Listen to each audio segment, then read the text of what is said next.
Stanotte è finita per me alle 4, 4 e mezza, ma è finita alle 3 e mezza la riunione. Giornate cruciali, accordo in piena notte tra le regioni e il presidente del Consiglio Conte, passa la linea dei governatori. Alle 3 si è chiuso con un lodo.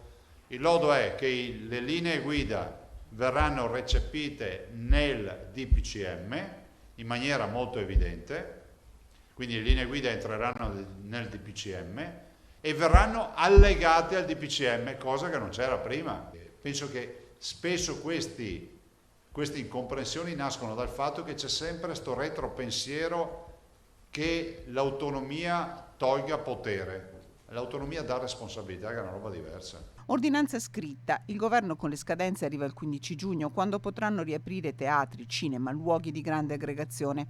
Dal 18 maggio riaperti locali e bar, servizi alla persona, strutture turistiche, tutto elencato punto per punto nell'ordinanza del Veneto. I dati parlano da soli, 601 i ricoverati, 50 nelle terapie intensive, tutto dipende da noi.